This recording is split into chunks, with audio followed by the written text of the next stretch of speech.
India का सबसे बड़ा क्राइसिस अब वाटर क्राइसिस होने वाला है। तो आइए डिस्कस करते हैं 10 ऐसे स्टॉक्स जिसको इस वाटर क्राइसिस की वजह से बेनिफिट होने वाला है। ये कंपनी का प्रॉफिट ग्रो होने वाला है, रेवेन्यू ग्रो होने वाला है इस वाटर क्राइसिस और वाटर मैनेजमेंट की वजह से। मुंबई की एक रिपोर्ट के हिसाब से मुंबई के अंदर अभी केवल 30 डेज का पीने का पानी बचा है। 30 दिन बाद मुंबई में पीने का पानी खत्म हो सकता है। इवन 2030 तक की रिपोर्ट है कि 2030 के अंदर 21 सिटीज ऐसी होगी कि जिनके अंदर पीने का पानी नहीं बचेगा। रीजन बिहाइंड इट, जितनी भी नई टेक्नोलॉजी है सब जगह पानी चाहिए, चाहे आपको खुद को पर्सनल यूज के लिए हो या कोई भी नई टेक्नोलॉजी जैसे एआई हो गया, डेटा सेंटर हो गया, इथेनॉल हो गया, सेमीकंडक्टर हो गया, ग्रीन हाइड्रोजन हो गया, फार्मास्यूटिकल कंपनीज हो गई, टेक्सटाइल कंपनी हो गई। कोई भी इंडस्ट्री पानी के बिना काम नहीं कर सकती। और स्पेशली जो नई टेक्नोलॉजी आ रही है जैसे AI, data center, semiconductor, ethanol, मतलब enormous water level use, enormous water use लेते हैं। और इस वजह से भी आपने देखा होगा रिसेंटली वाटर क्राइसिस की वजह से जो वाटर के स्टॉक्स है वो धीरे धीरे मोमेंटम में आना भी शुरू हो गए और कुछ कुछ स्टॉक तो अच्छे खासे भाग भी चुके हैं। तो ये एक फ्यूचर थीम है और एक साइक्लिकल थीम नहीं है, अब लाइफ टाइम की थीम बन जाएगी वाटर क्राइसिस की। तो आइए पूरी वीडियो पर डिटेल के अंदर शुरू करते हैं, बट उसके पहले किसने वीडियो लाइक नहीं करती प्लीज एक बार वीडियो लाइक कर देना, चैनल सब्सक्राइब कर देना, बेल आइकन ऑप्शन प्रेस कर देना, like subscribe bell icon notification. तो और and this video just for an educational purpose, not an investment advice. सबसे पहले अपन ये डिस्कस करते हैं कि वाटर के क्राइसिस के फैक्टर्स क्या है, उसके बाद अपन उन 10 स्टॉक्स को डिस्कस करेंगे कि ऐसा कहां पर पानी जा रहा है कि डिमांड इतनी ज्यादा वाटर की क्यों हो रही है। सबसे पहले इथेनॉल ब्लेंडिंग, आपको पता है कि जिस हिसाब से इथेनॉल ब्लेंडिंग हमारे जो गडकरी जी है माननीय, उन्होंने जो कराया है इथेनॉल के चक्कर के अंदर, तो आप देख लो 1 लीटर इथेनॉल के, आप 1 लीटर अगर आपको इथेनॉल प्रोड्यूस करना है ना राइस से, तो आपको 10 से 15,000 लीटर, 10,000 से 15,000 लीटर आपको वाटर चाहिए होगा। सारा तो इथेनॉल पानी खत्म कर देगा अपना। उसके बाद सेमीकंडक्टर की अगर आपको फैब इंडस्ट्री डालनी है तो फैब इंडस्ट्री के अंदर अल्ट्रा प्योर वाटर चाहिए होता है, बहुत ज्यादा, मतलब नॉर्मल वाटर से काम नहीं होता, अल्ट्रा प्योर चाहिए होता है, और वो भी इनॉर्मस लेवल का 1 लाख करोड़ तक का इन्वेस्टमेंट तो यहाँ पर ही हो जाएगा। एआई के अंदर डेटा सेंटर चाहिए होता है, एआई की जितनी बूम बनेगी, आपको पता है एआई इंटरनेट की बूम बढ़ती जाएगी, डेटा सेंटर की डिमांड बढ़ती जाएगी। डेटा सेंटर के अंदर बहुत ज्यादा हीट प्रोड्यूस होती है, अगर उसको वाटर कूलिंग सिस्टम से ठंडा नहीं करा जाए तो डेटा सेंटर मेल्ट हो सकते हैं, यहाँ पर वाटर चाहिए होता है। ग्रीन हाइड्रोजन जो प्रोड्यूस हुई वाटर के थ्रू होती है, H2O में H और O2 अलग अलग करते हैं, तो ग्रीन हाइड्रोजन भी गवर्नमेंट बहुत ज्यादा पुश कर रही है। इवन अब उसके बाद गवर्नमेंट ने भी आजकल कर दिया जल जीवन मिशन, गवर्नमेंट को भी कुछ ना कुछ तो करना ही था, क्योंकि गांव के अंदर, रूरल के अंदर 19 करोड़ पीपल रहते हैं, उसके अंदर केवल 3 करोड़ लोगों के पास टैप वाटर आता है पीने लायक। तो गवर्नमेंट ने भी जल जीवन मिशन 2.0 निकाला है कि सब लोगों के पास गांव के अंदर पीने का पानी जाना चाहिए। इवन उसके बाद गवर्नमेंट ने पीएम कुसुम योजना भी चलाई है कि अभी जितने लोग जो गांव के अंदर जो खेती बाड़ी होती है, एग्रीकल्चर होती है, उसके अंदर जो डीजल के पंप यूज लेते हैं, डीजल के पंप हटा के सोलर के पंप लगाओ, वाटर को दूसरी एक जगह से दूसरे के ट्रांसफर करने के लिए सोलर पंप की भी, और वाटर की डिमांड भी इस जगह से बढ़ रही है। इवन थर्मल पावर के अंदर भी वाटर अच्छा खासा चाहिए होता है, थर्मल पावर प्रोड्यूस करने के लिए, न्यूक्लियर पावर प्रोड्यूस करने के लिए वाटर चाहिए होता है। या आप कुछ भी देख लो, battery, giga factory, pharmaceutical, chemical, textile, steel plant, mining, urbanization, हर एक चीज में वाटर चाहिए होता है। इवन इंसान भी पानी के बिना जिंदा नहीं रह सकता। तो वाटर एक बेसिक नेसेसिटी है, और इवन जो नई टेक्नोलॉजी आ रही है वो वाटर की डिमांड इंक्रीज ही कर रही है। तो आइए डिस्कस करते हैं अपन वाटर के direct stocks as well as उसके कुछ प्रॉक्सी स्टॉक्स की, भाई केवल वाटर स्टॉक नहीं, उसके अलावा में अपन कुछ प्रॉक्सी स्टॉक्स भी डिस्कस करेंगे कि जो उसकी प्रॉक्सी कंपनीज को किन किन को फायदा होने वाला है। तो कौन कौन से सेक्टर है पहले जिन जिनको फायदा होने वाला है। एक जो जिनको डायरेक्ट फायदा होने वाला है वो है वाटर ट्रीटमेंट प्लांट, जो वेस्ट वाटर को अच्छे वाटर में कन्वर्ट करते हैं ताकि वो पीने लायक बन सके या यूजेबल लायक बन सके, वाटर ट्रीटमेंट प्लांट। दूसरा होता है कि भाई पानी के लिए water and pump and water infrastructure होता है, कि पानी को एक जगह से दूसरे जगह ट्रांसमिट करने का, जितनी वाटर की डिमांड बढ़ेगी उतनी पंप और वाटर इंफ्रास्ट्रक्चर की डिमांड बढ़ेगी। दूसरा सेक्टर है। तीसरा पाइप एंड वाटर डिस्ट्रीब्यूशन, कि जितनी ज्यादा अगर वाटर की डिमांड बढ़ेगी तो जो पाइप्स वगैरह होते हैं, उन पाइप को जो ट्रांसमिट करने के लिए यूज होते हैं पानी को, उनकी डिमांड बढ़ेगी। एंड इवन जो वाटर के ट्रीटमेंट प्लांट होते हैं, वाटर के डैम वगैरह बनते हैं, तो ईपीसी एंड वाटर प्रोजेक्ट की जितनी भी कंपनी है उनकी भी डिमांड बढ़ने वाली है। तो आइए डिस्कस करते हैं सर अपने वाटर के 10 स्टॉक, मतलब जो इंक्लूडिंग जो प्योर वाटर ट्रीटमेंट में डील करते हैं और उसके अलावा जो प्रॉक्सी कंपनीज है उनकी। बट हाँ, these stock are just for example purpose, not an investment advice. चलिए शुरू करते हैं। सबसे पहले अपन बात करते हैं वाटर ट्रीटमेंट स्टॉक की। वाटर ट्रीटमेंट में पहला स्टॉक है जो सब जानते होंगे आप, वाटेक वाबाक, जो एक स्मॉल कैप कंपनी। इस कंपनी का काम क्या है, ये EPC and O&M water treatment plant बनाती है, कि जितना भी वेस्ट वाटर होता है, वेस्ट वाटर को ये अच्छे वाले वाटर में कन्वर्ट करती है। सबसे ज्यादा जो इसको ऑर्डर मिलते हैं वो म्युनिसिपैलिटी के मिलते हैं। जैसे आपने देखा होगा म्युनिसिपैलिटी जो अपने घरों के अंदर पीने का पानी आता है, तो पीने के पानी को फिल्टर कौन करता है, मतलब उसको वाटर को ट्रीटमेंट कौन करता है, ये वाटेक वाबाक करता है। तो इसको म्युनिसिपैलिटी का, इसको डायरेक्ट सबसे बड़ा, मतलब इसको सबसे ज्यादा म्युनिसिपैलिटी के आते हैं, जिसकी डिमांड कभी कम नहीं होनी। और इवन अब ये कंपनी इंडस्ट्रियल के अंदर भी यूज हो रही है, जैसे रिलायंस वगैरह को भी अपने अंदर जो वेस्ट वाटर होता है, उन वेस्ट वाटर को ट्रीट करके वापस से यूज करना होता है। मतलब जितनी भी बड़ी बड़ी टेक्सटाइल कंपनी है, कोई भी है, तो ये कंपनी उनको वाटर ट्रीटमेंट प्लांट इंडस्ट्रीज के लिए भी लगा रही है, कि इंडस्ट्रीज के लिए भी वाटर ट्रीटमेंट प्लांट लगा रही है। अगर इंडस्ट्रीज से कोई भी वेस्ट वाटर निकलता है तो वो डायरेक्टली वेस्ट वाटर को इंडस्ट्रीज कभी भी नदी वगैरह के अंदर नहीं डाल सकती, गवर्नमेंट के रेगुलेशन है, पहले उस वेस्ट वाटर को आपको ट्रीट करना पड़ेगा, उसके बाद ही आप उसको नदी वगैरह में डाल सकते हो। टेक्सटाइल कंपनी हो, फैब कंट्री हो, एक कंपनी हो, डेटा सेंटर कंपनी हो, सेमीकंडक्टर कंपनी हो, ये बहुत ज्यादा वेस्ट वाटर प्रोड्यूस करती है, तो उस वेस्ट वाटर को आपस ट्रीट करना पड़ता है, तो यही कंपनी उसको करेगी। इवन ये लोगों के लिए, अगर किसी भी कंपनी, एग्जांपल अडानी कंपनी को अगर वाटर का ट्रीटमेंट प्लांट बनाना है, तो ये उनको ईपीसी भी प्रोवाइड करती है कि हम आपका ट्रीटमेंट प्लांट बना देंगे, इवन हम आपके लिए ऑपरेट एंड मेंटेन भी कर लेंगे उस प्लांट को, ये कंपनी वो भी काम करती है। इवन जल जीवन मिशन 2 जो गवर्नमेंट का है कि रूरल एरिया तक पीने का पानी पहुंचाना है, उसका उसके भी ये प्योर बेनिफिशियरी है होने वाला है। कंपनी की ऑर्डर बुक वैल्यू भी 17,200 करोड़ की चल रही है, मतलब स्मॉल कैप के लिए 17,200 करोड़ बहुत ज्यादा होता है। उसका 2 से 3 साल का रेवेन्यू तो इसका ऑलरेडी लगभग फिक्स हो चुका है। बाकी कंपनी के फंडामेंटल की बात करें, सेल्स 20% से ग्रो हुई है, प्रॉफिट 29% से ग्रो हुआ है, मतलब सेल्स से ज्यादा प्रॉफिट ग्रो हुआ है, ये अच्छी बात है। इसका मार्जिन इंक्रीज हुआ है। रिटर्न ऑन इक्विटी 15% चल रहा है, ओनर पर 14.4%, पी रेशियो थोड़ा ओवर वैल्यूड चल रहा है, इंडस्ट्री का 26, इसका 35 चल रहा है। डेट टू इक्विटी 0.09 है, डेट कंपनी में ऐसा ज्यादा नहीं है। देखो एक चीज बताता हूं, मेरी तरफ से कोई बाय सेल एडवाइस नहीं है। देखो शेयर हो सकता है कि वो अब आप देख लेना, हो सकता है शेयर के कंपनी के फंडामेंटल अच्छे है, पर कभी भी अगर शेयर अभी रिसेंटली भागा, उसका पी रेशियो अगर ज्यादा है, तो एक बार ट्राई करना कि उसका पी रेशियो वॉच लिस्ट में रखो, उसका पी रेशियो थोड़ा कूल ऑफ होने दो, ठीक है ना। एक बार ये चीज हमेशा ध्यान रखना, एंट्री पॉइंट पे भी बहुत बड़ा फर्क पड़ता है। तो ये अपनी पहली कंपनी हो गई। दूसरी कंपनी अपनी आईओएन एक्सचेंज, जो एक स्मॉल कैप कंपनी है। स्मॉल कैप कंपनी अगेन ये भी सेम काम करती है कि जो वाटर ट्रीटमेंट प्लांट होते हैं वो करती है, ये भी दोनों काम करती है। मेन इसका जो काम है, एक तो मतलब म्युनिसिपैलिटी का वाटर ट्रीटमेंट, जो म्युनिसिपैलिटी का पानी आता है उनको वाटर ट्रीट करती है, ये म्युनिसिपैलिटी जो पानी देती है। साथ में सबसे बड़ा काम है इसका इंडस्ट्रियल वाटर ट्रीटमेंट, ये इंडस्ट्रीज के लिए जो वाटर ट्रीटमेंट होता है वो बनाती है। स्पेसिफिकली आजकल इसका सबसे ज्यादा फोकस चल रहा है जो सेमीकंडक्टर है, सेमीकंडक्टर की पुश की वजह से बेनिफिट मिल रहा है कि जितनी भी फैब इंडस्ट्री धीरे धीरे इंडिया के अंदर लगती जा रही है, उन फैब इंडस्ट्री को अल्ट्रा प्योर वाटर चाहिए होता है, तो वो अल्ट्रा प्योर वाटर ये दोनों ही कंपनी प्रोवाइड करती है, और में भी अभी सबसे ज्यादा आईओएन एक्सचेंज करती है। इवन ये इसके पास स्पेशलाइज वाटर केमिकल भी है, जो वाटर के केमिकल यूज होते हैं वाटर को प्योरीफाई करने के लिए। कुछ म्युनिसिपल ऑर्डर भी इसके पास कुछ आते हैं, पर कंपैरेटिवली इसके पास म्युनिसिपल ऑर्डर कंपैरेटिवली कम आते हैं, और इंडस्ट्रियल वाटर मतलब जो इंडस्ट्रियल ट्रीटमेंट प्लांट होते हैं वाटर के, ये इसमें ज्यादा डील करती है कंपैरेटिवली। इसके बाद ऑर्डर बुक 2700 करोड़ की पड़ी है। सेमीकंडक्टर की सबसे ज्यादा अभी इसको पुश मिल रही है, क्योंकि सेमीकंडक्टर को अल्ट्रा प्योर वाटर चाहिए होता है। 2026 के अंदर इसका सेल्स 6% से ग्रो हुआ है, पर प्रॉफिट इसका -26% से ग्रो हुआ है। मतलब प्रॉफिट में तो है कंपनी, प्रॉफिट में, लॉस में नहीं है, बट जो ईयर ऑन ईयर जो मैं कंपेरिजन बोल रहा हूँ, ईयर ऑन ईयर कंपेरिजन में 26% से प्रॉफिट पिछले साल के कंपैरिजन में कम हुआ है इसका, तो ये खराब चीज है। बाकी रिटर्न ऑन इक्विटी कंपनी का 10% चल रहा है, पी रेशियो ओवरवैल्यूड चल रहा है, इंडस्ट्री का 26, का 40 चल रहा है, डेट टू इक्विटी 0.36 चल रहा है। एंड वैसे तो मैं आपको जितने भी रिलेवेंट फैक्टर है कंपनी के, मतलब फंडामेंटल अदर फैक्टरों में आपको सारे बताते जा रहा हूं, पर अगर आपको उसके अलावा भी कोई चीज डिटेल के अंदर जाननी है तो आप कोई अच्छी वेबसाइट चला सकते हो। जैसे मैं एक एग्जांपल के लिए आपको एंजेलॉन बता देता हूं। एंजेलॉन वेबसाइट आप चलाओगे तो एंजेलॉन पे आपको कोई भी शेयर सर्च कर लेना, वो स्मॉल कैप है, शेयर की प्राइस क्या चल रही है, शेयर का चार्ट क्या चल रहा है, शेयर के फंडामेंटल क्या चल रहे हैं, इनके फाइनेंशियल क्या चल रहे हैं, सारी चीजें आपको यहाँ पर मिल जाएगी। तो आप यहां से भी अपना देख के डिसीजन अपने हिसाब से एनालाइज कर सकते हो।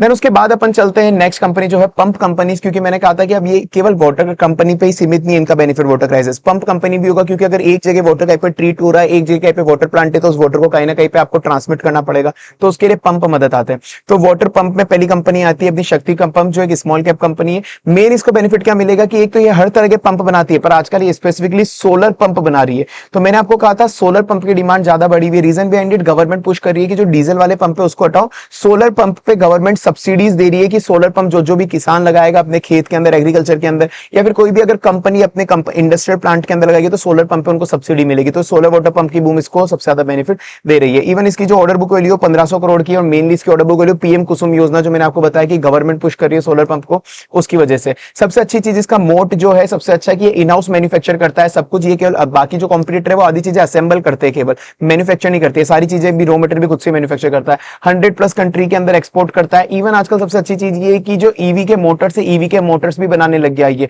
जो इसकी एक सब्सिडरी है शक्ति ईवी सॉल्यूशन, ये ईवी की मोटर्स भी बनाने लगी, जो इलेक्ट्रॉनिक व्हीकल्स आते हैं उसके, तो ये इलेक्ट्रॉनिक टू व्हीलर में ही पहुंच गया। इस स्टॉक इसका रिसेंटली क्रैश भी हुआ था कुछ टाइम पहले, क्योंकि लोगों ने प्रॉफिट बुकिंग करी थी 3 साल में, इसने 600% का रिटर्न दे दिया था। अब अगर आप देखोगे तो इसकी सेल्स 7% से ग्रो हुई है, पर प्रॉफिट इसका 37% से कम हुआ, रिड्यूस हुआ है। रीजन बिहाइंड इट कंपनी ने जानबूझ के प्रॉफिट कम करा है, मतलब यहाँ पर क्योंकि कंपनी ने जानबूझ के लास्ट क्वार्टर में अपनी सेल्स को कम करा है, क्योंकि इसके जो पुराने डेटर थे ना, वो पुराने डेटर इसको रुपए नहीं दे रहे थे, तो उन्होंने उसको माल बेचना बंद कर दिया। तो ये स्ट्रेटेजिक मूव था, अच्छा मूव था कंपनी के हिसाब से कि हम एक बार उन लोगों से पैसा रिकवर कर ले, फिर वापस से नॉर्मल सेल शुरू कर देंगे। तो ये वन टाइम इंपैक्ट था कंपनी के हिसाब से। रिटर्न ऑन इक्विटी 15% चल रहा है, पी रेशियो अंडर वैल्यूड चल रहा है, इंडस्ट्री का 43, इसका 27 चल रहा है, डेट टू इक्विटी 0.29 चल रहा है, डेट एसेट बहुत ज्यादा नहीं है। नेक्स्ट कंपनी की बात करते हैं केएसबी लिमिटेड, ये भी ग्लोबल पंप मैन्युफैक्चरर है, ये जर्मन जाइंट है, मतलब जर्मन की कंपनी है, जर्मन की सब्सिडरी कंपनी इंडिया में ऑपरेट करती है। तो सबसे अच्छी चीज इसके पास ये है कि जर्मन की एक कंपनी होने की वजह से इसके पास जो R&D एंड टेक्नोलॉजी है ना, वो जर्मन वाली टेक्नोलॉजी इसको इजीली मिल जाती है। और ये कोई नॉर्मल पंप नहीं बनाता जैसे आप नॉर्मल खेत वगैरह में देखते हो एग्रीकल्चर वाले, वो नहीं, ये बहुत ही इंजीनियर पंप बनाता है जो कॉम्प्लेक्स इंडस्ट्री यूज के लिए होते हैं, जो इंडस्ट्रीज के अंदर बड़े बड़े वाटर सप्लाई या केमिकल सप्लाई के लिए यूज होते हैं ना, ये वो बिल्कुल ही कॉम्प्लेक्स वाले पंप बनाता है जिनको कॉम्प्लेक्स टेक्नोलॉजी चाहिए होती है। तो इसका मोट है कि सबके पास वो टेक्नोलॉजी नहीं होती, ये जर्मन सब्सिडी इसलिए जर्मनी से इसको अच्छी खासी टेक्नोलॉजी इसको मिली हुई है। इसकी ऑर्डर बुक वैल्यू भी आप देखोगे तो 2600 करोड़ की ऑर्डर बुक वैल्यू भी अच्छी है। रिटर्न ऑन इक्विटी अगर आप देखोगे तो इसका 16% चल रहा है। पी रेशियो इसका ओवर वैल्यू चल रहा है इंडस्ट्री का 43, इसका 62 चलता है। कंपनी डेट फ्री है। वहीं पे सेल्स 5% से और प्रॉफिट 8% से ग्रो हुआ है।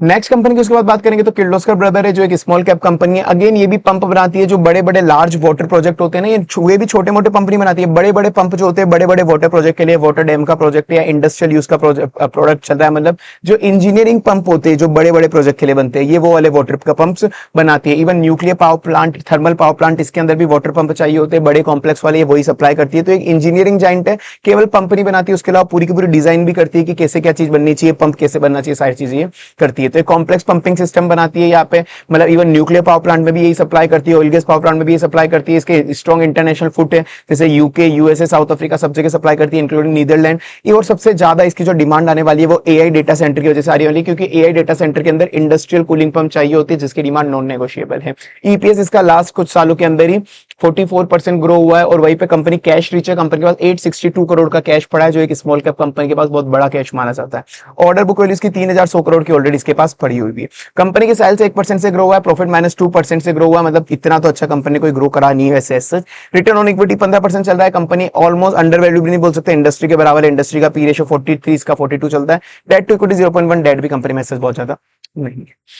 उसके बाद नेक्स्ट कंपनी पे अपन चलते हैं, जो है पाइप एंड फिटिंग कंपनी, क्योंकि अगर आपको वाटर अगर आप प्रोड्यूस कर रहे हो, वाटर का ट्रांसमिट कर रहे हो, तो उसके लिए पाइप वगैरह की रिक्वायरमेंट पड़ेगी। इवन अगर आप गांव के अंदर भी, रूरल एरिया के अंदर जैसे गवर्नमेंट पानी पहुंचाना चाहती है, तो वहां पर भी छोटे छोटे जो पाइप्स होंगे, उन पाइप्स की छोटे वाले पाइप और बड़े वाले पाइप्स, दो तरह के पाइप होते हैं। एक आपने घर पे देखे होंगे जो घर पे पीवीसी पाइप्स होते हैं, एक वो होता है। दूसरा एक पाइप होता है इंडस्ट्रियल पाइप होते हैं, मतलब जो नहीं होती कि अगर वाटर प्लांट है कहीं पे, वाटर ट्रीटमेंट प्लांट, वो लेट से वो है दिल्ली के अंदर और राजस्थान के अंदर पानी सप्लाई हो रहा है, तो वो पीवीसी पाइप नहीं होते, फिर बड़े बड़े स्टील के पाइप्स होते हैं, वो बड़े वाले पाइप भी होते हैं। तो अपन दोनों कंपनी की बात करेंगे कि कौन कौन सी कंपनी क्या बनाती है, दोनों की डिमांड अच्छी खासी हुई है। सबसे पहले एस्ट्रल की बात करते हैं, एक मिड कैप कंपनी है, ये पीवीसी के पाइप बनाती है, फिटिंग भी करती है और साथ में चिपकाने वाले जो अडेसिव्स होते हैं वो भी बनाती है। कंपनी का सेल्स 13% से ग्रो हुआ है, प्रॉफिट 9% से ग्रो हुआ है। रिटर्न ऑन इक्विटीज का 13% चल रहा है, सही चल रहा है। पी रेशियो ओवर वैल्यूड चल रहा है, इंडस्ट्री का 38, इसका 74 चल रहा है। Debt to equity 0.06, debt company में ज्यादा नहीं है। साथ में नए वर्टिकल में भी आ गई कि पहले केवल पाइप्स बनाती थी पीवीसी के, अब ये वाटर टैंक भी बनाती है, बाथवेयर भी बनाती है, फॉसेट भी बनाती है, फायर स्प्रिंकलर भी बनाती है। Q3 के अंदर इसका 17% का वॉल्यूम ग्रो हुआ था, जो इंडस्ट्री के कंपेरिजन में बहुत ज्यादा की, मतलब इंडस्ट्री जितना सेल करती है उससे ज्यादा इसने सेल करा था। उसके बाद नेक्स्ट कंपनी है, ये अपनी इलेक्ट्रो स्टील कास्टिंग कंपनी है। इलेक्ट्रो स्टील कास्टिंग कंपनी के मैं कहा था फंडामेंटल चाहो तो एंजल वन से देख सकते हो, वरना वीडियो लंबी हो जाएगी इस चक्कर में। तो अभी इलेक्ट्रो स्टील कास्टिंग कंपनी वही है जो मैंने आपको नहीं कहा था कि डक्टाइल आयरन के पाइप होते हैं, जिसको डीआईआई पाइप कहते हैं, मतलब जो मोटे मोटे बिल्कुल बड़े बड़े पाइप्स होते हैं, जो स्टील वाले पाइप्स होते हैं, आयरन वाले पाइप होते हैं, जिसको अगर कहीं पे वाटर ट्रीटमेंट का डैम है, मतलब वाटर का डैम है, वाटर डैम से ट्रीटमेंट प्लांट में जाएगा पानी, तो अगर एक दिल्ली के अंदर, एक राजस्थान में, मुंबई में, तो छोटे पीवीसी पाइप नहीं बड़े बड़े पाइप लगते हैं, तो ये वो बनाती है। इसकी डिमांड नॉन नेगोशिएबल है, ये डिमांड हर जगह होगी, चाहे जल जीवन मिशन की वजह से हो, स्मार्ट सिटी हो, या फिर म्युनिसिपल को पानी सप्लाई करना हो, सब जगह ये काम आने वाला है। तो वाटर जब भी लॉन्ग डिस्टेंस के अंदर ट्रांसपोर्ट सप्लाई करना होता है, तो इस पाइप की डिमांड बहुत ज्यादा होती है, कंपनी बनाती है। फिर अगेन एक और कंपनी जो पीवीसी के पाइप बनाती है, जो सुप्रीम इंडस्ट्री है, पीवीसी के पाइप वापस से बनाती है और फिटिंग्स वगैरह भी करती है, साथ में ये मिड कैप कंपनी है। देन उसके बाद अपन चलते हैं ईपीसी कंपनी पे। ईपीसी कंपनी जो है यहाँ पर अपनी की जो वाटर के ट्रीटमेंट प्लांट बनाती है मेनली, तो वाटर ट्रीटमेंट प्लांट कौन बनाता है? एलएनटी बनाता है। तो एलएनटी जैसे सब चीजें बनाता है, वो रोड मेट्रोज वगैरह से पूरा इंफ्रास्ट्रक्चर का काम करता है, पर साथ में वाटर ट्रीटमेंट प्लांट बनाता है, सीवेज प्लांट बनाता है, डिसलिनेशन प्लांट बनाता है, पंपिंग स्टेशन बनाता है, वाटर की पाइपलाइन बनाता है। मतलब केवल कॉन्ट्रैक्टर नहीं है खुद से, मतलब ये केवल कॉन्ट्रैक्टर है, खुद से चीजें कोई पाइप वगैरह मैन्युफैक्चर नहीं करता, ये बस जो भी इंफ्रास्ट्रक्चर चाहिए होता है उसको मैन्युफैक्चर। तो आई होप आपको वीडियो अच्छी लगी होगी। अच्छी लगी तो प्लीज वो वीडियो लाइक कर देना, चैनल सब्सक्राइब कर देना, बेल आइकन ऑप्शन प्रेस कर देना। और आपका किस शेयर के बारे में क्या ओपिनियन है प्लीज मुझे कमेंट सेक्शन के अंदर बता के जाना कि भाई ये सेक्टर आपको कैसा लगता है, और कमेंट के अंदर कि कौन सा स्टॉक आपको अच्छा लगता है। एंड आप एक और चीज अब आप लोगों के लिए एक नई चीज की मेरे पास ना बहुत सारे लोगों की डिमांड आएगी कि हमको स्टॉक मार्केट सीखना है, बिल्कुल हमको जीरो से मतलब कुछ भी नहीं आता है हमको। यहाँ पर आपको स्टॉक मार्केट सीखने की बहुत से लोगों की डिमांड आई थी, तो इसीलिए मैं आप लोगों के लिए कोर्स लेके आ रहा हूँ। बिल्कुल जीरो, आपको कुछ भी नहीं आता है। मैं बोल रहा हूँ स्टॉक मार्केट का एस भी नहीं आता है, बिल्कुल प्रॉपर बेसिक्स से जो एडवांस एक्सपर्ट लेवल के होते हैं ना, like I am my self chartered accountant, साथ में मैं अपना करोड़ में पोर्टफोलियो हैंडल कर रहा हूँ ऑनेस्टली, मतलब इन्वेस्टमेंट भी करता हूँ, ट्रेडिंग भी करता हूँ, मैं दोनों काम करता हूँ, मेरे दोनों चलते हैं। तो बेसिक से एडवांस, चाहे आपको फंडामेंटल एनालिसिस सीखना हो कि पूरा फंडामेंटल स्टॉक कैसे एनालाइज करते हैं, या ट्रेडिंग सीखनी है कि आपको टेक्निकल एनालिसिस या ट्रेडिंग की स्ट्रेटेजी की मैं टेक्निकल एनालिसिस कैसे करता हूँ, कुछ ट्रेडिंग की स्ट्रेटेजीज क्या होती है, वो टेक्निकल एनालिसिस, ऑप्शन सेलिंग, सारी चीजें डिटेल में जीरो से लेके हीरो ऑनेस्टली आपको पूरा का पूरा बना दूंगा। ये वाला कोर्स अगर आप चाहो तो बस मैं कुछ ही टाइम के अंदर लॉन्च करने वाला हूं, तो कमेंट सेक्शन में मैं आपको एक प्री बुकिंग लिंक दे दूंगा, अगर आप चाहो तो ग्रैब कर सकते हो, क्योंकि अभी डिस्काउंटेड प्राइस में मिलेगा। और ऑनेस्टली जो मार्केट के अंदर लाखों में कोर्स मिलते हैं, ये वाले कोर्स पूरे लाखों के अंदर है, मैं आपको बहुत नॉमिनल प्राइस के अंदर ही आपको प्रोवाइड करने वाला हूं, क्योंकि एजुकेशन है भाई, सबको मिलना चाहिए, ये वाला तो बेसिक चीज है यहाँ पर। ठीक है, एक अगर आप चाहो तो मैं कमेंट सेक्शन में दे दूंगा। सेकंड चीज, आज बहुत से लोगों को आजकल स्टॉक मार्केट की न्यूज पता ही नहीं पड़ती कि कब कौन सा शेयर गिरा है। जैसे एचडीएफसी के अंदर कुछ इश्यू हुआ है, उनको पता ही नहीं पड़ता है कि एचडीएफसी में कोई भी क्या हुआ है, एग्जैक्टली क्यों गिरा है। हो सकता है कभी कभार कोई शेयर गिरता है, वो अपॉर्चुनिटी भी होती है, तो आपको पता ही नहीं पड़ता, न्यूज ही आपके पास टाइम पे नहीं आती। तो अगर किसी भी स्टॉक के अंदर कोई भी हलचल हुई होगी, किस रीजन से क्या गिरा है, कुछ गिरा है, तो अगर आपको इस तरह के न्यूज लेटर चाहिए अपने व्हाट्सएप के ऊपर, तो मैं नीचे आपको डिस्क्रिप्शन बॉक्स में लिंक दे दूंगा, कमेंट सेक्शन में लिंक दे दूंगा, आप चाहो तो वहां पर भी सब्सक्राइब कर सकते हो। बाकी अपन मिलते हैं अपनी नेक्स्ट वीडियो के अंदर।